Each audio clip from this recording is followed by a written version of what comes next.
Hola, mi nombre es Gustavo Flores y en este video le voy a explicar las principales proyecciones radiográficas de la columna cervical.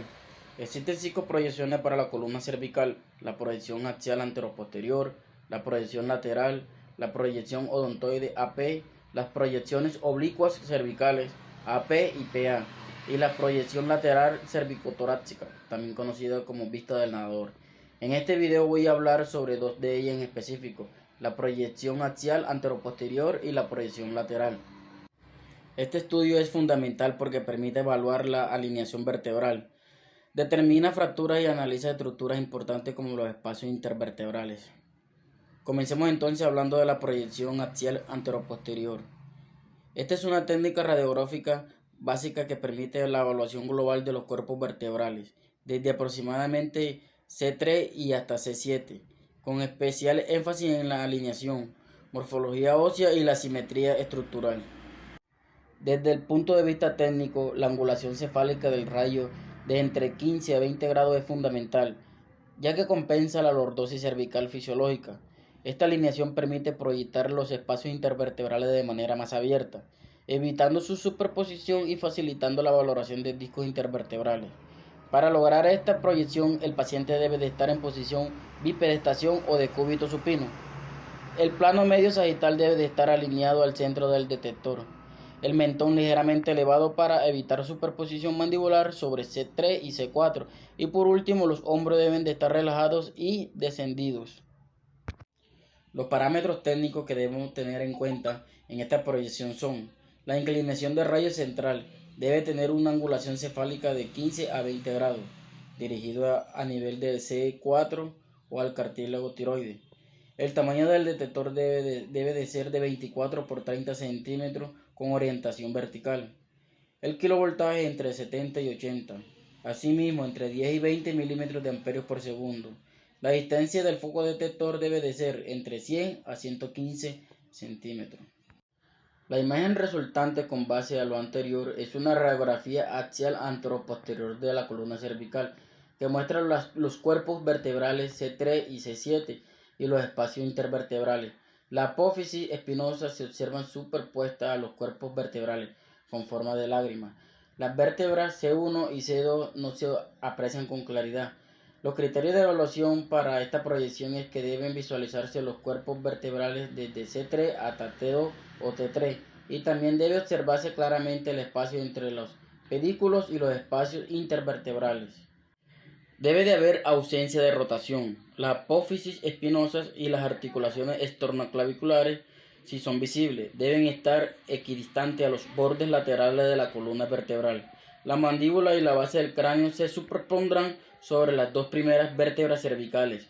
Los espacios intervertebrales deben estar abiertos, lo que indica un ángulo CR correcto. Ahora pasemos a hablar de la proyección lateral, la cual es considerada la más importante en la evaluación de la columna cervical, especialmente en contexto de trauma. Proporciona una visualización completa del perfil vertebral desde C1 hasta la unión cervicotorácica C7 y T1.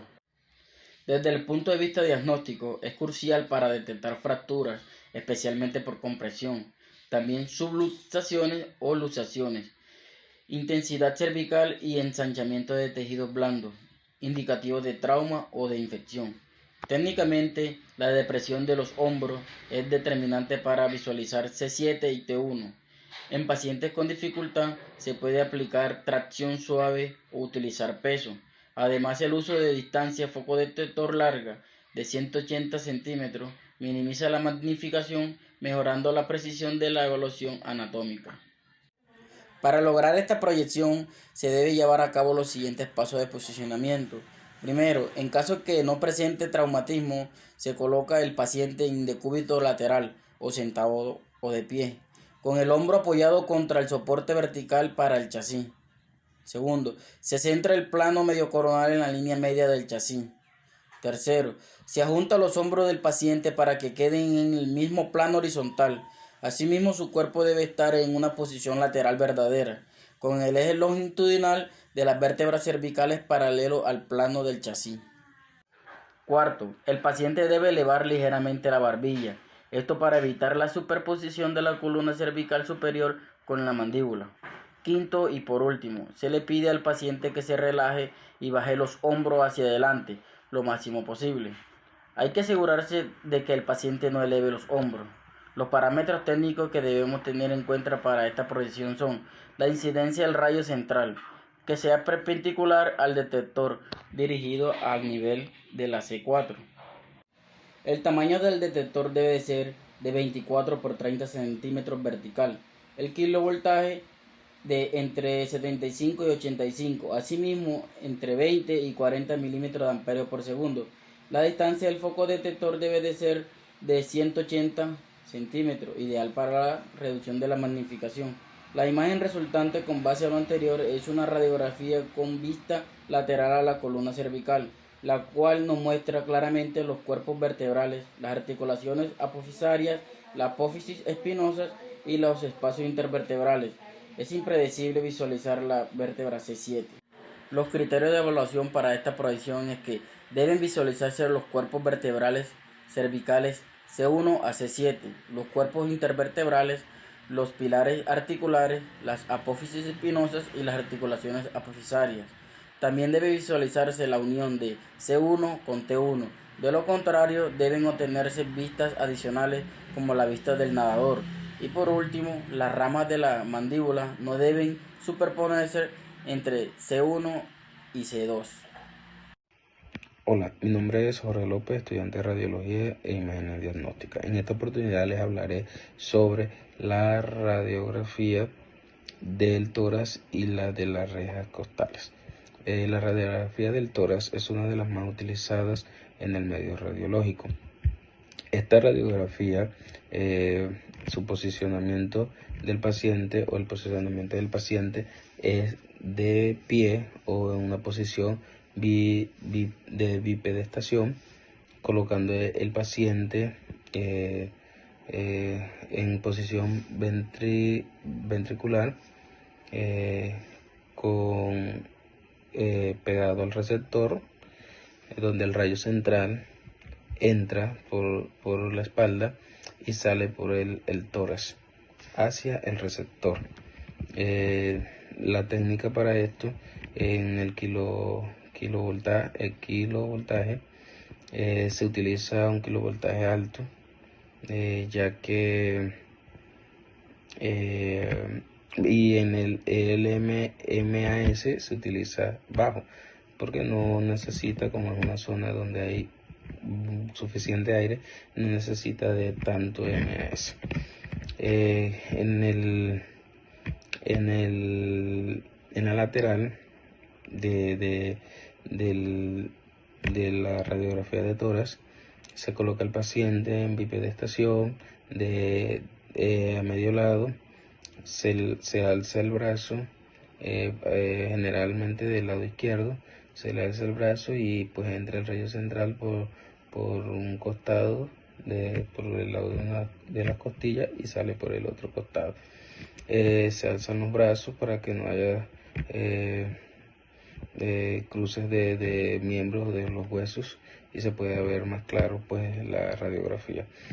En la parte de la radiografía de las rejas costales, tiene una posición del AP y AEPA. Esto pues se coloca el paciente de pie o en una posición de bipedestación, con el cual pues el paciente se le indica que alce el brazo o que se encorve y agarre pues el receptor para que los huesos se abran y se pueda ver una radiografía más clara y más precisa.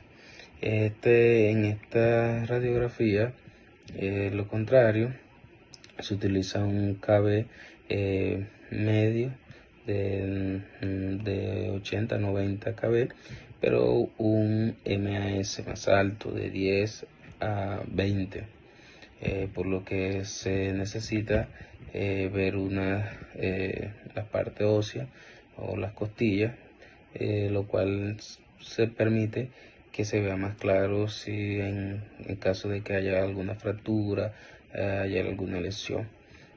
Puedo decir entonces que estas radiografías son muy importantes para los estudios clínicos, médicos y radiológicos, que nos ayudan a poder dar un buen diagnóstico dependiendo de la buena técnica que se practique a la hora de realizar una radiografía. Muchas gracias.